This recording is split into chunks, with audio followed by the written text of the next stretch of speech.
All right, so our first Chapter 8 worksheet problem is a pressure vessel problem. As you can see, we're going to look at a cylindrical and a spherical pressure vessel and see what kind of pressures they can withstand.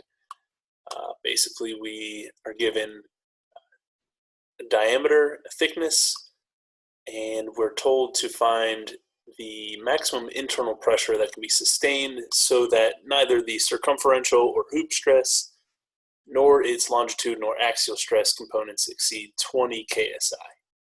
Right? And then also under the same conditions, what's the maximum internal pressure that a similar sized spherical vessel can sustain?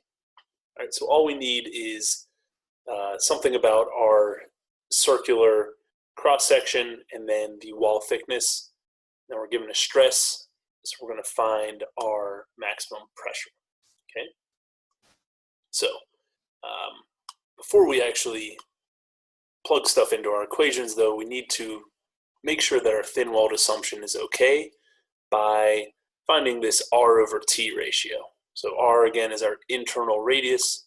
We're given our internal diameter is 4 feet, so our radius is 2 feet, or 24 inches. Thickness is 0.5 inches. We get a ratio of 48, which is much greater than 10, so yeah, our analysis is valid. We can go on and start using our equations to find what that pressure is. All right, so for cylindrical pressure vessels, remember you have sigma 1 and sigma 2. So we have to decide which one's going to be our larger stress. If you just watch the slides, you're going to remember that our circumferential or hoop stress is our larger one because it's PR over T instead of PR over 2T. Right? So that's going to be our governing stress, the one that is going to fail first. So we just have to solve for P from our sigma 1 equals PR over T. Solve for P here. P is going to equal to sigma times T over R. Plug in the maximum sigma that we can have, 20,000 psi, 0.5 divided by 24. We get the max pressure is 417 psi that can be sustained. Right?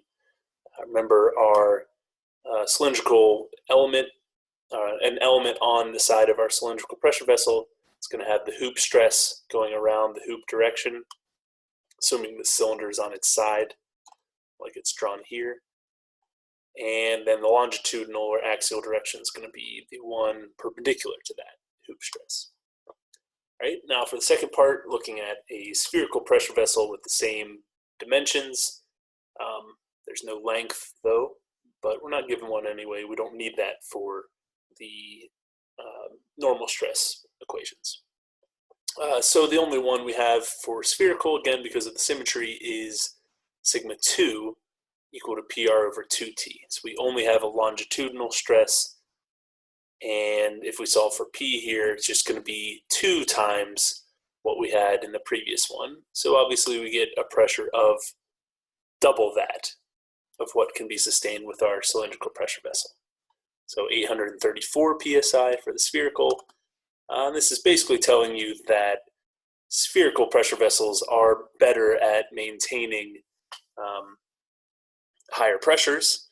Okay, they can go up to twice that of a cylindrical one, but they are much more difficult to construct, so that's another consideration. Cylindrical ones, basically you can just roll a piece of steel into a cylinder, put a couple hemispherical caps on it, and you're done. So that's it for worksheet number 1. I'll see you back in the combined loading lecture slides. Take care.